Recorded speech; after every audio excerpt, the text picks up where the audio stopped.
चलो बच्चों, तो आज हम शुरू करने जा रहे हैं पाठ 12 जादुई नाव, जो कि एक कहानी है जो कि पुस्तक अनमोल कक्षा 7 का एक पाठ है। पढ़ना शुरू करते हैं बच्चों इस कहानी को। बहुत समय पहले की बात है। एक पहाड़ी गांव था जहां हरियाली फैली रहती थी। हवा में फूलों की खुशबू तैरती थी और नदियां मीठे गीत गाया करती थी। उस गांव में एक लड़का रहता था, नाम था गोपाल। वह 5वीं कक्षा में पढ़ता था और बहुत ही चंचल, हंसमुख और जिज्ञासु था। तो बच्चों, यहाँ पर हमें बताया जाता है एक गांव के बारे में जहाँ बहुत हरियाली थी और हवा में फूलों की खुशबू तैरती थी और नदियां थी। ठीक है बच्चों। और उस गांव में एक लड़का रहता था जिसका नाम था गोपाल। वह 5वीं कक्षा में पढ़ता था और बहुत ही चंचल, हंसमुख और जिज्ञासु था। ठीक है बच्चों, आगे पढ़ते हैं।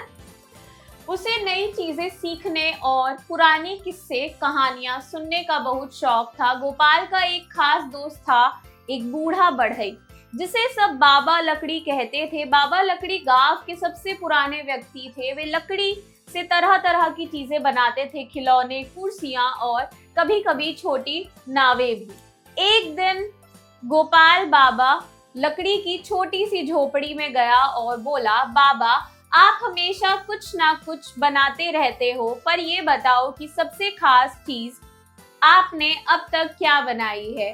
बाबा हंस पड़े और बोले, तू सच में जानना चाहता है तो सुन। मैंने एक ऐसी चीज बनाई थी जो हवा में उड़ सकती थी, पानी पर चल सकती थी और जरूरत पड़ने पर खुद ही रास्ता ढूंढ लेती थी। गोपाल की आंखें चमक उठी। अरे वो क्या है, कहाँ है अब? बाबा लकड़ी ने धीरे से मुस्कुराकर कहा, वो एक जादुई नाव थी जो मैंने अपने बचपन में बनाई थी, लेकिन अब वह कहीं खो गई है। कहते हैं वह नाव उस बच्चे को खुद मिलती है जो उसका सच्चा हकदार हो। गोपाल को अब नींद नहीं आती थी। वह हर दिन स्कूल से आकर जंगल की ओर निकल पड़ता और झील के पास पत्थरों, झाड़ियों, पेड़ों के पीछे नाव ढूंढता। दिन बीतते गए पर उसे कुछ नहीं मिला। तो बच्चों, आगे क्या हुआ कि उसे नई चीजें सीखने में, पुराने किस्से कहानी सुनने में बहुत अच्छा लगता था। अब गोपाल का एक दोस्त था जो कि था एक बूढ़ा बढ़ई, और उसे सब बाबा लकड़ी कहते थे क्योंकि बाबा लकड़ी जो थे वो गांव के सबसे पुराने व्यक्ति थे। वे लकड़ी से बहुत तरीके की चीजें बनाते थे। और एक दिन क्या हुआ, गोपाल बाबा लकड़ी की छोटी सी झोपड़ी में गया और बोला, बाबा, आप हमेशा कुछ ना कुछ बनाते तो रहते हो, पर ये बताओ कि आपने आज तक सबसे खास चीज क्या बनाई है। तो बाबा हंस पड़े और बोले, तू सच में जानना चाहता है? तो वह बताते हैं कि उन्होंने आज तक सबसे अच्छी चीज जो बनाई थी वो हवा में उड़ सकती थी, पानी पर चल सकती थी, जरूरत पड़ने पर खुद ही रास्ता ढूंढ लेती थी। तो वह पूछता है गोपाल की ऐसी क्या चीज थी। बाबा लकड़ी बोलते हैं कि वह एक जादुई नाव थी जो मैंने अपने बचपन में बनाई थी, जो कि अब खो चुकी है, और कहते हैं ये वही उस बच्चे को मिलेगी जो उसका सच्चा हकदार हो। ठीक है बच्चों। अब गोपाल को नींद नहीं आती थी। उसे जब से ये पता चला, वह हर दिन स्कूल से आकर जंगल की ओर निकल पड़ता और झील के पास पत्थरों, झाड़ियों, सब जगह पर नाव को ढूंढता। दिन बीतते गए पर उसे कुछ मिला ही नहीं। ठीक है बच्चों, आगे पढ़ते हैं कहानी को। एक दिन बारिश के बाद मौसम साफ हुआ था। आकाश नीला था और दूर पहाड़ियों से कोहरा हट चुका था। गोपाल ने झील के किनारे जाते हुए एक अजीब सी चमक देखी। वह पास गया तो देखा कि झील के कोने में एक झाड़ी के नीचे कुछ लकड़ी की चीज चमक रही थी। तो बच्चों, आगे क्या हुआ कि ऐसे ही दिन बीतते जा रहे थे। अब एक दिन बारिश के बाद मौसम साफ हो गया। अब आकाश जो था नीला था और दूर पहाड़ी में कोहरा हट चुका था। गोपाल ने झील के किनारे जाते हुए एक अजीब सी चमक देखी। वह पास गया। उसने झील के कोने पर एक झाड़ी के नीचे कुछ लकड़ी की चीज देखी जो कि चमक रही थी। आगे पढ़ते हैं। उसने झाड़ी हटाई और उसकी सांसें थम गई। वहां एक छोटी सी लकड़ी की नाव रखी थी, बहुत सुंदर। उसकी सतह पर नक्काशी थी, जैसे फूल और पत्तियों की आकृतियां हो। गोपाल को लगता था जैसे वह उसे बुला रही हो। उसने नाव को उठाया तो हल्की सी गर्मी महसूस हुई, जैसे किसी ने उसका हाथ पकड़ लिया हो। घर लौटते समय वह नाव को छिपा कर लाया और बाबा लकड़ी को दिखाया। बाबा की आंखों में आंसू आ गए। ये वही नाव है बेटा, ये तुम्हें खुद चलकर मिली है, अब ये तुम्हारी है। गोपाल ने पूछा, पर ये नाव करती क्या है? बाबा बोले, ये तुम्हें वहां ले जाएगी जहां तुम्हारे मन के सवालों के जवाब छिपे हैं, लेकिन ये नाव तभी चलेगी जब तुम्हारा इरादा सच्चा होगा। तो बच्चों आगे क्या हुआ कि जब उसने झाड़ी हटाई तो उसकी सांसें थम गई। वहां पर एक छोटी सी लकड़ी की नाव रखी हुई थी, बहुत सुंदर थी। उसकी सतह पर नक्काशी हो रखी थी, फूल बने हुए थे, पत्तियों की आकृति थी। गोपाल को लगता कि जैसे वो जो नाव है उसको बुला रही है अपने पास में। अब आगे क्या हुआ कि जब उसने नाव को उठाया तो उसने हल्की सी गर्मी महसूस की, जैसे उसके हाथ को किसी ने पकड़ लिया हो। जब वह लौट रहा था तो वह नाव को छिपा कर लाया और बाबा लकड़ी को दिखाया। बाबा की आंखों में आंसू आ गया। वो कहते, ये वही नाव है बेटा, ये तुम्हें कहाँ से मिली? क्या तुम्हारे पास खुद चल कर आई है? तो आगे क्या हुआ? गोपाल ने पूछा, पर ये चलती कैसे है? बाबा बोले, ये तुम्हें वहां ले जाएगी जहां तुम्हारे मन के सवालों का जवाब होगा, और ये तभी काम करेगी जब तुम्हारा इरादा जो होगा सच्चा होगा। ठीक है बच्चों, आगे बढ़ते हैं। उस रात गोपाल नाव को लेकर अपने घर की छत पर गया। चांदनी फैली हुई थी। उसने नाव को जमीन पर रखा और कहा, मैं जानना चाहता हूँ कि इस दुनिया में सबसे ज्यादा जरूरी चीज क्या है, पैसा, ताकत या कुछ और? नाव एकदम से हिलने लगी और फिर धीरे धीरे उठकर हवा में तैरने लगी। गोपाल चौंका लेकिन डरा नहीं। वह चुपचाप बैठ गया। नाव उड़ते हुए पहाड़ों के पार, नदियों के ऊपर से जाती रही और फिर एक बड़े जंगल के बीच में उतर गई। जंगल में बहुत अजीब शांति थी। वहां ना कोई आवाज, ना कोई चहल पहल। तभी एक पेड़ ने गोपाल से कहा, तुम जानना चाहते हो कि सबसे जरूरी चीज क्या है? तो सुनो, सबसे जरूरी है समझ। अगर समझ हो तो पैसा भी सही जगह खर्च होता है, ताकत भी सही काम आती है। गोपाल ने सिर हिलाया, लेकिन फिर सोचा, क्या बस समझ ही काफी है? नाव फिर से उड़ने लगी और अब वह एक गांव में उतरी जहां लोग बहुत अमीर थे पर सब परेशान थे। वहां के एक बूढ़े आदमी ने गोपाल से कहा, बेटा, हमारे पास सब कुछ है लेकिन शांति नहीं है। हर कोई एक दूसरे से आगे निकलना चाहता है। तो बच्चों आगे क्या हुआ? जो गोपाल है वो नाव को लेकर अपनी छत पर गया। अब चांदनी फैली हुई थी। उस नाव को उसने जमीन पर रखा और कहा कि मैं जानना चाहता हूँ कि इस दुनिया में सबसे ज्यादा जरूरी चीज है क्या, पैसा, ताकत या कुछ और चीज? नाव से पूछा। अब नाव एकदम से हिलने लगी और फिर धीरे धीरे उठकर हवा में तैरने लगी। अब गोपाल चौंक गया पर वो डरा नहीं बिल्कुल भी। अब क्या हुआ? नाव उड़ते हुए पहाड़ों के पार, नदियों के ऊपर से जाती रही। फिर एक बड़ा सा जंगल आया, वहां पर वह उतर गई। अब जंगल में बहुत अजीब शांति थी, कोई आवाज नहीं, कुछ चहल पहल नहीं। तो एक पेड़ ने गोपाल से कहा, तुम जानना चाहते हो ना कि सबसे जरूरी चीज क्या है? तो वो बताता है कि सबसे जरूरी है समझ। अगर हमारे पास समझ हो तो पैसा भी सही जगह पर खर्च होता है, ताकत भी हम सही तरीके से उपयोग करते हैं। फिर वो पूछता है कि क्या सिर्फ समझ ही काफी है? तो अब नाव फिर से उड़ने लगती है। अब एक गांव में जाकर रुकती है जहां सभी लोग अमीर थे पर परेशान रहते थे। वहां के एक बूढ़े आदमी ने भी गोपाल से कहा कि बेटा, हमारे पास सब कुछ है परंतु हम सभी के पास शांति नहीं है। हर कोई एक दूसरे से आगे निकलने की कोशिश करता रहता है। ठीक है बच्चों, आगे पढ़ते हैं। अगर दिल में शांति ना हो तो ना पैसा काम आता है, ना ताकत। गोपाल ने यह भी ध्यान से सुना। नाव अब तीसरी बार चली और इस बार वह एक पहाड़ी पर जा पहुंची जहां एक साधु ध्यान लगाए बैठा था। तो बच्चों आगे क्या हुआ? तो वो बूढ़ा इंसान बोलता है, अगर दिल में शांति नहीं होती तो कोई पैसा भी काम नहीं आता, कोई ताकत भी काम नहीं आती। गोपाल ने ये चीज भी सुन ली। ठीक है बच्चों, तो आगे क्या हुआ? नाव तीसरी बार चली और इस बार वह एक पहाड़ी पर जाकर रुक गई जहां पर एक साधु था, ध्यान लगाकर बैठा था। आगे पढ़ते हैं। साधु ने आंखें खोली और गोपाल से कहा, बेटा, जरूरत की सबसे बड़ी चीज है प्रेम। बिना प्रेम के यह दुनिया अधूरी है। जब मन में सच्चा प्रेम होता है तो सब कुछ सुंदर लगने लगता है। गोपाल अब सोच में पड़ गया। वह नाव पर चुपचाप बैठा रहा। तभी आवाज आई, अब तुम्हारे जवाब तुम खुद तय करो। नाव वापस गांव की ओर उड़ने लगी। जब वह गांव पहुंचा तो सूरज निकल रहा था। बाबा लकड़ी बाहर ही बैठे थे। गोपाल ने उन्हें सारी बातें बताई। बाबा मुस्कुराए और बोले, बिल्कुल सही सुना तुमने। समझ, शांति और प्रेम, ये तीनों मिलकर जीवन को सुंदर बनाते हैं। इनका कोई मोल नहीं, पर जिसकी झोली में ये है वही सच्चा अमीर है। गोपाल ने उस दिन से एक नई शुरुआत की। तो बच्चों, आगे क्या हुआ? जो साधु थे उन्होंने आंखें खोली और गोपाल से कहते कि जरूरत की सबसे बड़ी जो चीज होती है वह है प्रेम। बिना प्रेम की दुनिया बहुत अधूरी है। जिसके मन में सच्चा प्रेम होता है उसे सब कुछ अच्छा लगता है, सुंदर लगता है। और गोपाल अब सोच में पड़ गया। वह नाव में दोबारा से फिर से चुपचाप बैठा और तभी आवाज आई कि अब तुम्हारे जवाब तुम खुद तय करो। नाव ने कहा ऐसा। ठीक है बच्चों, अब नाव वापस गांव की ओर उड़ने लगी और फिर सूरज भी निकल गया था। बाबा लकड़ी बाहर ही बैठे थे। गोपाल ने उन्हें सारी बातें बताई। बाबा लकड़ी मुस्कुराए और बोलते, बिल्कुल सही सुना तुमने। समझ, शांति और प्रेम, यही तीनों मिलकर जीवन को बहुत सुंदर बनाती हैं और इनका कोई मोल भी नहीं है। जिसकी झोली में ये है वही सच्चा अमीर व्यक्ति कहलाता है।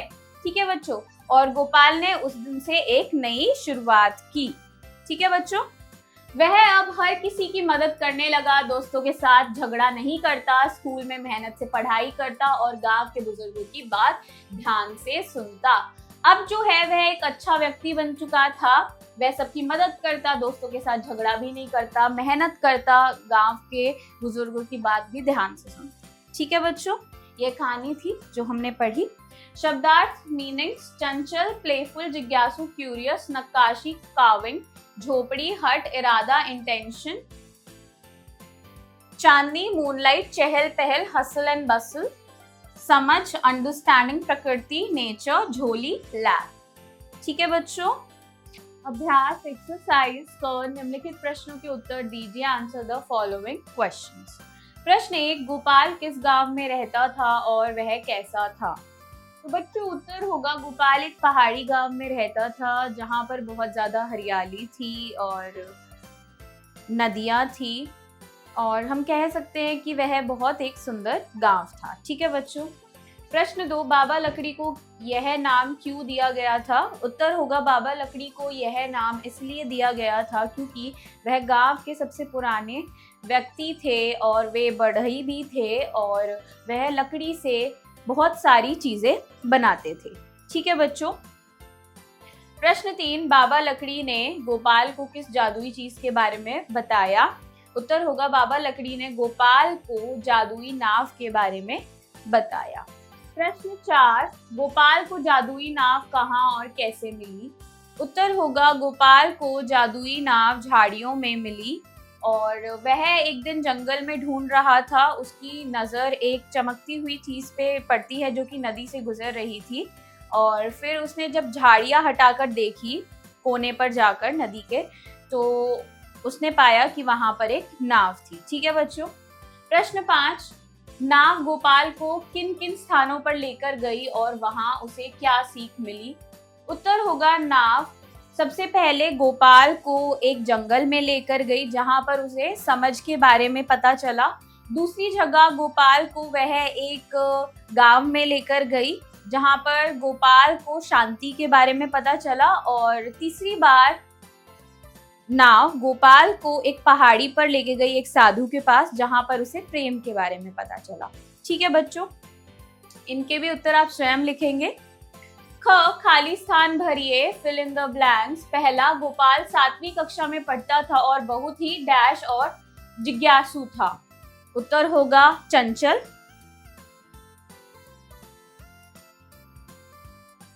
दूसरा, बाबा लकड़ी ने बताया कि उन्होंने एक जादुई डैश बनाई थी। उत्तर होगा नाव। तीसरा, नाव तभी चलेगी जब तुम्हारा डैश सच्चा होगा। तो बच्चों उत्तर होगा मन। चौथा, साधु ने कहा सबसे जरूरी चीज है डैश। उत्तर होगा प्रेम। अगला प्रश्न करते हैं बच्चों अब हम।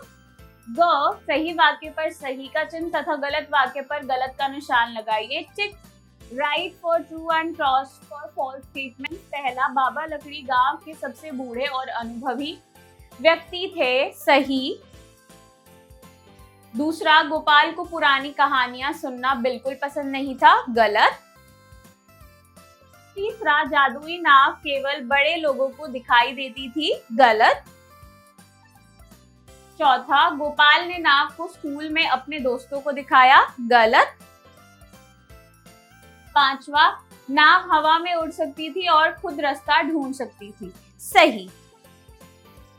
भाषा ज्ञान अंडरस्टैंडिंग ग्रामर। घ निम्नलिखित शब्दों का अर्थ अंग्रेजी में लिखिए। Right the meaning of the following words in English.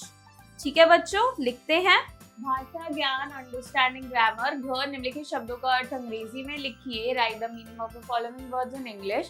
पहला, पहाड़ी, हिल। दूसरा, हरियाली, ग्रीनरी।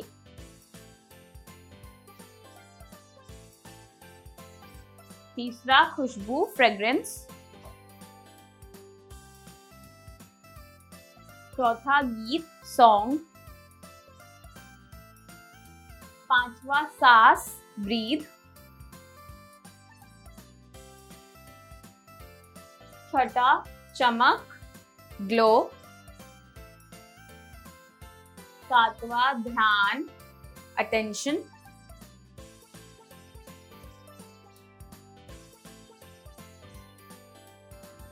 आठवां, सुंदर, ब्यूटीफुल।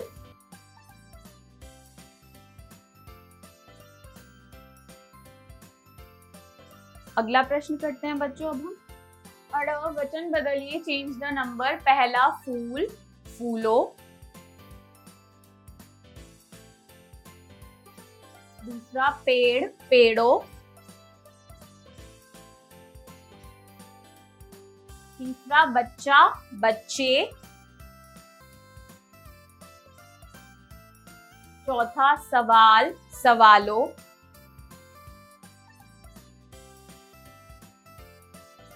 पांचवा, कहानी, कहानियां।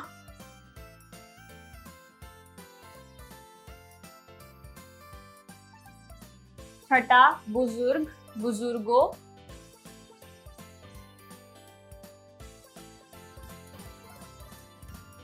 सातवां, सवाल, सवालो।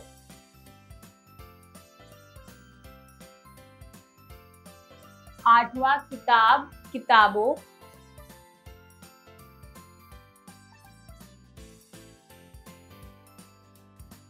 उल्टे अर्थ वाले शब्द लिखिए। Right the opposite words of the following. पहला, मीठा, कड़वा।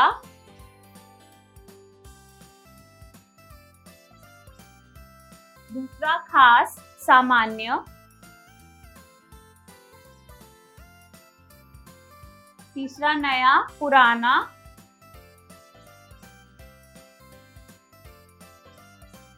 चौथा, पास, दूर।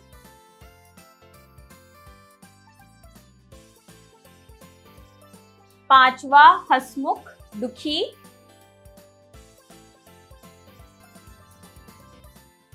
छठा, सुबह, शाम। सातवां, सुंदर, बदसूरत।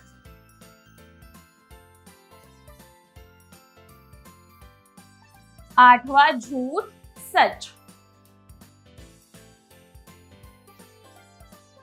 आगे बढ़ते हैं बच्चों अब हम। रचनात्मक गतिविधियां, क्रिएटिव एक्टिविटीज। 6, बाबा लकड़ी और गोपाल के बीच एक नई काल्पनिक बातचीत लिखो जहां वे जीवन के किसी नए सवाल पर चर्चा करते हैं। Write a new imaginary conversation between Baba Lakdi and Gopal where they discuss a new question about life. तो बच्चों, यहाँ पर आपको एक काल्पनिक बातचीत लिखनी है बाबा लकड़ी और गोपाल के बीच में, जहां वे जीवन से संबंधित सवालों पर चर्चा कर रहे हैं। ठीक है बच्चों, आओ खेले खेल, लेट्स प्ले द गेम। जो कक्षा में जादुई नाव खेल खेलो। हर बच्चा अपनी नाव का नाम रखे और बताए कि उसकी नाव किस सवाल का जवाब ढूंढेगी। Play the magical boat game in class. Each student names their boat and shares what question their boat will try to answer. तो यहाँ पर हमें प्रश्न में बताया जा रहा है कि कक्षा में आपको एक खेल खेलना है, जादुई नाव, जिसमें हर बच्चे की नाव का एक अपना नाम रखना है और बताना है कि वह किस सवाल का उत्तर ढूंढेगी। ठीक है बच्चों। जीवन मूल्य, लाइफ स्किल्स, समझ, शांति और प्रेम जैसे जीवन मूल्य हमारे व्यक्तित्व को निखारते हैं और हमें एक बेहतर इंसान बनाते हैं। ठीक है बच्चों। तो बच्चों, मैं आशा करती हूँ कि आपको यह पाठ समझ में आया होगा। मैं आपसे अगली कक्षा में मिलती हूँ। Bye bye.